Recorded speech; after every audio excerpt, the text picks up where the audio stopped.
here. Hello, everyone, and welcome to another episode of Coffee with Convery. Today, I am thrilled to have a special guest with us, Avi Hacker. Avi is an AI strategist and a visionary consultant, best known as his founder of the AI Consulting Network. With a unique background and blend of expertise in artificial intelligence and a background in law, real estate, and accounting, Avi has dedicated his career to helping businesses harness the power of AI to boost efficiencies, reduce costs, and unlock new opportunities. Avi's journey in the world of AI began with a passion for demystifying this cutting-edge technology and making it more accessible to all. Through the AI Consulting Network, he has been instrumental in transforming AI from a buzzword into a practical tool that really drives real-world solutions. His innovative approach and strategic insights have earned him a reputation as a leading voice in the AI community. In today's episodes, we will dive into Avi's insights on the future of AI, the challenges and opportunities it presents, and his vision of how businesses can leverage AI to stay ahead in an ever-evolving landscape. Avi, welcome to the podcast. Ryan, thank you so much for having me on Coffee with Convery. I'm really honored to be here. And I just want to say that your podcast is an amazing platform for sharing insights. And I'm really humbled to be a part of it. And I just want to do a small plug that, since we've met, you've been warm, helpful, and supportive. And it's really refreshing to connect with someone like you in this industry. Thank you so much, Avi. I really appreciate that. Thanks for the kind words. Let's do maybe a little bit of get to know you questions. So the audience, as you know, the audience is averaging somewhere between 15 and 35, and also people going through career transitions. So this is all about sharing your story and the lessons you learned. But let's have a little fun first to understand who you are with the audience. So what do you consider your superpower? My superpower, I feel like, is resilience because I've faced numerous challenges from juggling law school to fatherhood to pivoting into AI. And I've always managed to turn those obstacles into opportunities for growth. That's amazing. That's a great one. This one is a little bit on the fun side. What is your favorite smell? So I don't know if you've gotten this a lot, but it's just really coffee in the morning. It just wakes you up.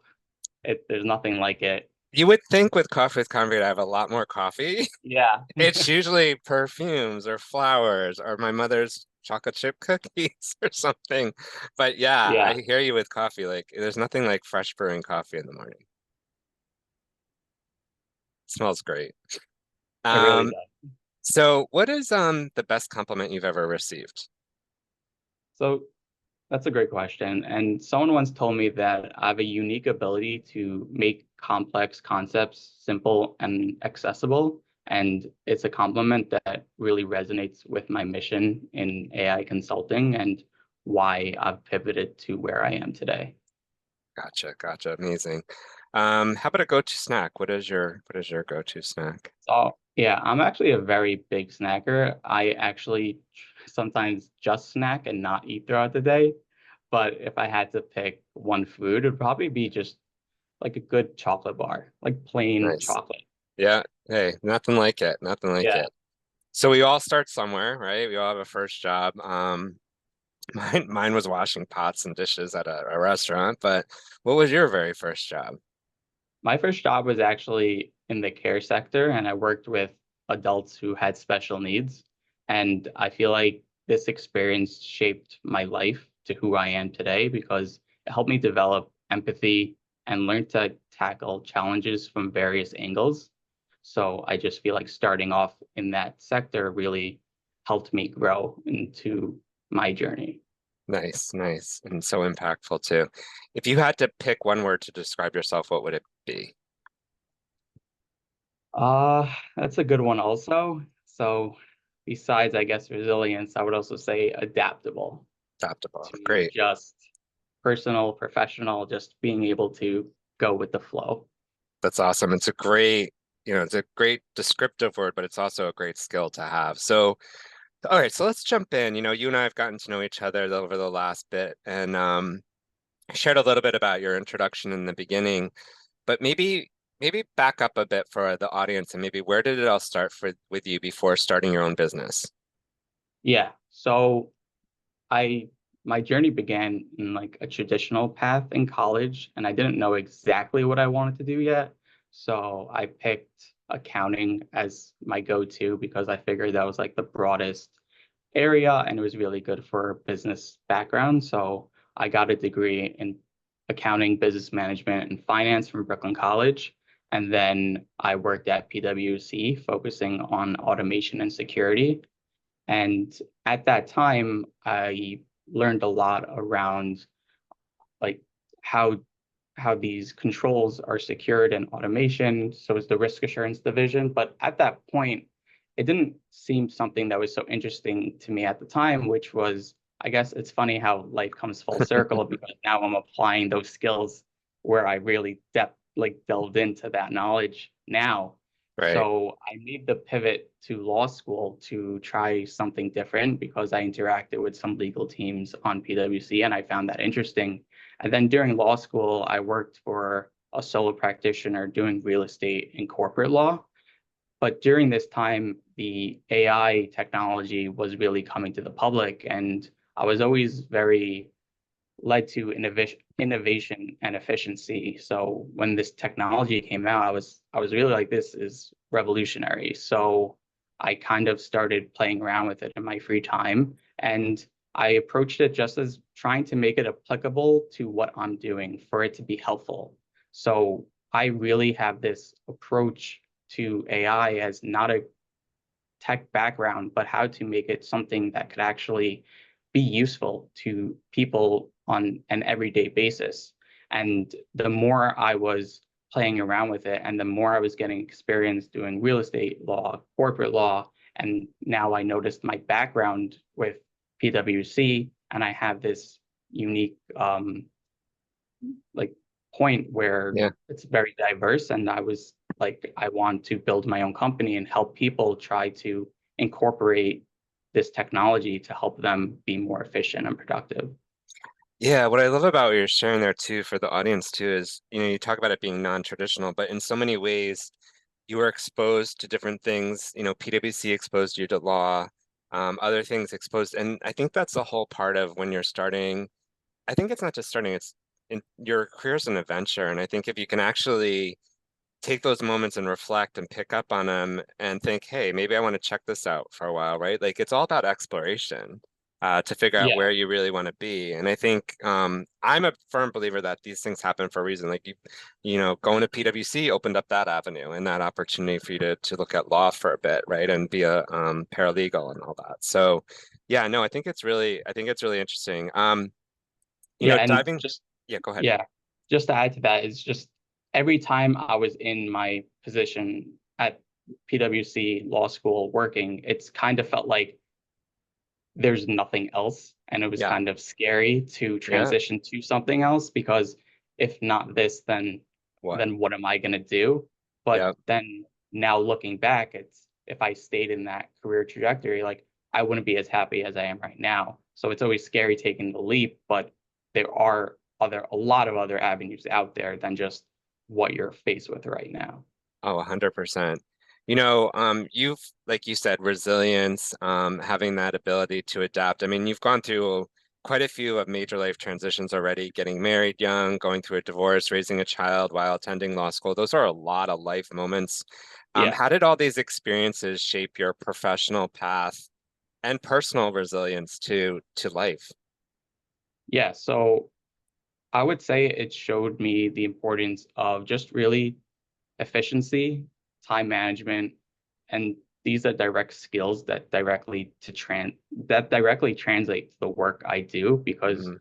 they gave me a deep understanding of also the human element in any transition, which is crucial when helping businesses adopt new technology. So having so many different life transitions and business transitions, I could really empathize with a company that might be scary to adopt new technology or really talk through any change on a personal level to try to get them to see where those hesitancies may come from. That's super important. I think the human elements that you've learned through those transitions are what's going to make you so successful in your career because having that empathy, relatability, and understanding where clients are going with things is a huge part of it, beyond just the tech, as you know. Yeah, Um, thank you.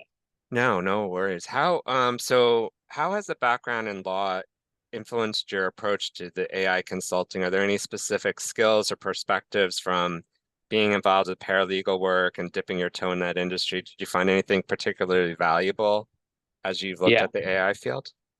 Yeah, so I would say it definitely taught me to think critically and analyze complex problems and really consider the ethical implications as well, because it was also able, like the ability to interpret and apply regulations is also particularly helpful. That even though I was only finished law school, but having been exposed to how to approach certain laws or what to think about in navigating certain areas really gives me this broad understanding of AI governance and ethics. And now my that legal background helps me bridge that gap between the technical AI concepts with Hmm. practical legal and ethical applications in business. So it really feels like I have a better broad understanding of how to approach certain topics with that understanding. Makes sense. So let's talk about AI Consulting Network. I know you've launched your venture. Maybe talk a little bit to the audience and anyone who might be listening around what is the core value proposition of your consulting network, and how are you differentiating your services in the rapidly growing AI landscape? Yeah, so thank you. So the core proposition of the AI Consulting Network is really to demystify AI and make it Mhm. accessible and practical for businesses of all sizes. So I'm coming from a very unique background, and I'm trying to make it that there's basically, I feel like there's a disconnect between the AI field and the business field or any industry, Mhm. to be frank, that I'm trying to translate that into connecting the two. So, so I have this skill to be able to apply real case scenarios that I feel like would be really valuable. And our approach is not just about implementing it, but about strategically integrating it to solve their real world problems and drive growth within their company.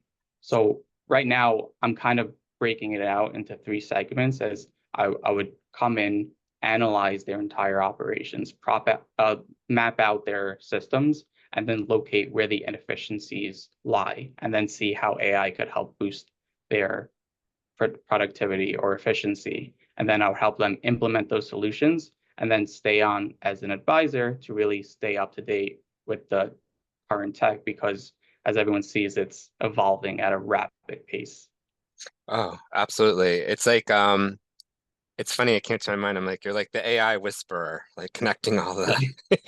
Yeah, And can I a little bit of a diverge on the question here, but thinking about where you're at now, and if someone's listening to this thinking, I also have an idea, how would you advise, I don't want to say young people, but I guess entrepreneurs who are thinking, man, I got an idea. I just not sure how I should start or think about it, or like, how did you start to put this consulting network together, and what advice could you give to someone or yourself as a younger Avi who's just getting started? yeah. That's a great question. And I would say you need a lot of passion and determination. I would say those are really two of the big ones because right now no one's telling you what to do. No Right. one's saying you have to do anything. You wake up every day and you determine, okay, I'm going to do something. So you have to really be passionate about it. So if you have like a vision to do something, make sure it's really something you want to really give your all to. Yeah. And then the next step is make sure you really become fluent and knowledgeable in that topic. So when you speak to people, you could convey that message and really start networking. Hmm. I personally, when I started my company, I was petrified of posting online, of public speaking. I never posted, never did anything, did not have a social presence at all, just because, I don't know, it just wasn't me. Right. But now, in the age of social media, that is the best way to get seen and the opportunities that it opened up for me has been instrumental in growing and gaining more influence in the market. That's some great insights. Thank you, because I agree with you, and people sometimes underestimate social media and the power of it because even though someone might not comment or like or whatever the case may be, there's also a lot of silent watchers and people watching what you're doing and seeing and sharing. And so it's amazing how that grows and that really starts to build your reputation, not just your brand, your reputation, and also like meaningful relationships, right? Like, because it's also helpful, my opinion, to surround yourself with people that are going to lift you up, right? Like Yeah, where the people are going to help you. There's plenty of naysayers. You want to stay away from those yeah, and just stick with the positive people. But thank you for sharing that because I think that's super helpful and super insightful too on how to think about things. And I think you just got to go for it, right? Like too, if you don't yeah. go for it, it'll just always be an idea in your head. And don't let, I guess, any slow start affect you, because I really feel like people really say this a lot, and I really believe it to be true, is the biggest thing right now is consistency. And I Yes. feel like people do give up sooner than they should because they're not seeing immediate growth or results. But with that mindset, yeah, if you wake up and be like, I didn't get a client in the past 2 months, so yeah, I'm failing, but it's not true. You don't realize how much you're building up and how you're succeeding on different avenues, then they'll all come together at some point. But you just gotta keep going out there and going for it. That's where the passion and determination comes from. Yeah, absolutely. And on that front too, the whole idea of networking and mentorship, you touched a little bit on it. Um, can you talk a little bit more for you how that's helped you and maybe some experience or tips on how you've been finding mentorship in the AI industry? Yeah, so it's mainly been through LinkedIn Yeah. because that's the platform I chose as my main platform. So I'm just putting posts out every single day and I'm reaching out to people that I feel like I would be able to either talk to or get advice from. And when you have that social presence, it's really, they kind of go to your profile, they see if they like what you're talking about, and they kind of could get a first impression about you, and you could really get access to a lot of really key players in industries just by sending them a message. So you might not be able to get an answer from their email, but if you send them a message on LinkedIn and you're posting on LinkedIn, the networking, then you speak to them and they might refer you to another person, which might refer you to another person. And now you're gathering up this big network, which really is tremendous in your growth. And also, I guess managing that network properly, right? Like understanding how to stay in touch, but also feel like sometimes you don't need to react right away or just say, hey, I'm good. Maybe we can talk in a few weeks or whatever, right? Just kind of getting that Yeah. under control because it can feel overwhelming with all the direct messages that happen in LinkedIn as well at times. And I know I feel that some days. Yeah, I feel that also. And like you said, I think if you just set the tone right away up front so no Yeah, one gets hurt, I think it's basically everything comes down to good communication. that's it. That's the key. Yeah. Yeah. 100%. How about influential figures in your life? Like who's someone that's been maybe it's more than one, but how have they impacted yourself individually? And when I like to talk about this, not just professionally, but personally, but who's been an influential figure for you as you're looking at your career and your life? I would say one of the people that have really influenced me was my boss during my 2 years working at Jacob Seabag and Associates. So his leadership style was really transformative for me because he didn't just assign me tasks, he empowered me to think critically and make decisions. So this experience of being trusted with significant responsibility and encouraged to develop my own judgment has been crucial in shaping my professional approach, especially as I transitioned into running my own consulting business. So I appreciated that independency while he overshadows me, but really getting a feel for how things could like look. So important, like the way you even articulated that experience, like, for young people today, I'm always like, find that person that you can connect with, not network, connect. Yeah, And how you can have that open, safe conversation because the autonomy is important. Sometimes it's your boss, sometimes it's not, but it's also the ability to say like, I'm confused or I'm not sure what I need to be doing or and feeling okay to do that because if you don't have that space, it's really hard. And sometimes your head, you think of things that maybe you're think overthinking and really Yeah. it's more simple than that. But I thank you for sharing that because I think that those and also to the leaders that are listening, like your words matter, right? Yeah. Like you gotta be sharing things and and sharing things in a way that helps people. And constructive criticism is good. I've gotten plenty of it, but it's you also have to frame it with, but how you can think past this or what else you might do to improve, right? Yeah.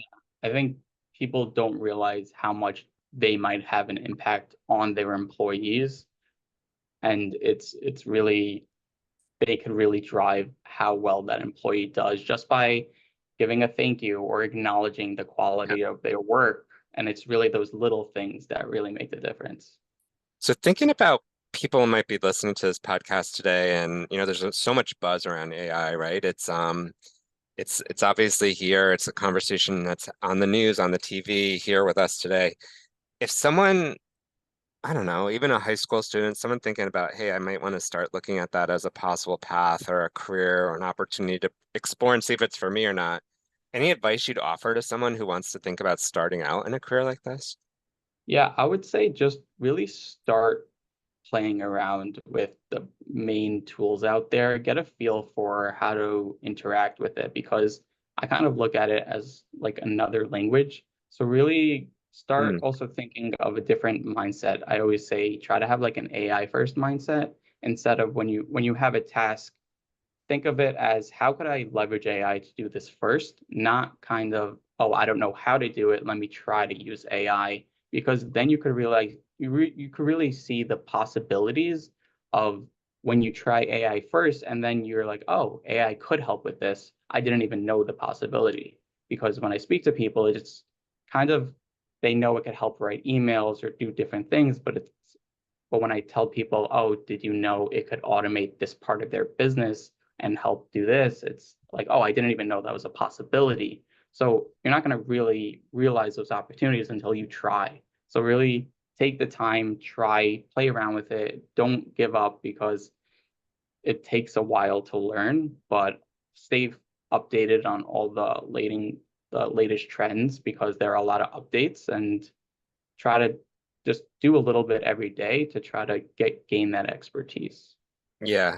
No, I love the AI mindset. I never really thought of it in those terms. And you're right, if you approach it from that perspective, it makes you think differently about how to engage with it. Yeah, because you're like, oh no, this is way too complex for AI to handle. But if you try it and it works, it's really a game changer. Like 100%. for example, like I was dealing with a client and let's say they underwrite certain real estate deals and it's a lot of complex transactions and Excel spreadsheets. So someone might think that, oh, this is way too complex for AI. I could answer an email, like I said previously, Yeah, but you could actually upload an Excel document. And if the data is formatted correctly and it's cleaned, you could really play around with the data, ask it questions, build you a trend analysis, a forecast, and build it really your your your imagination is the possibility at this 100%. point, You're right. No, and it's you cool. just have to approach tasks differently.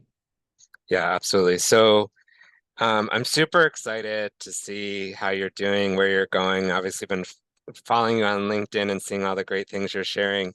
What do you think about the future of AI Consulting Network, and what are you most excited about with it? Yeah, I'm excited about just the journey and to see where I'm going to end up. And my ultimate goal is really to grow this company into a leading company and a consulting firm where people go to in the future where they want to have AI implemented into their business because it's such a new technology and the industry it's basically a new industry where Yeah, people may be working in tech and code, but it's really there's so many opportunities, and I really am so passionate about and I love using it. So I really want to be positioned in that leading authority to be there. Yeah, no, well, I think you're well on your path with your passions, your resilience, your dedication. It's a great pleasure to know you and to see what you're doing. I'm Yeah, excited for thank you. you. Is there anything that we didn't cover that you really wanted to share maybe with the audience today, or do you feel we're good or anything else? No, I feel like we appropriately touched on the main points. Okay. All right. Well, good enough then. I want to thank you Yeah. again, obviously, for being on this podcast and sharing Oh, your thank you. insights. It's really incredible to hear from you and to see the potential and possibilities of AI from a more a more focused approach that's not scary. How people are getting freaked out by it. I think it's really cool to see how you're demystifying, as you said, what that can Yeah. be. And I think that's where the power is, to be honest. So thank you for being a part of the podcast and sharing your journey with us. Yeah, my pleasure. Thank you for having me. It's been amazing. All right. Well, if you liked what you heard today for our listeners, please share this on Spotify with your friends, and you can follow us on Coffee with Convery for all of our episodes on Instagram. And this has been Coffee with Convery, and until next time, please stay well.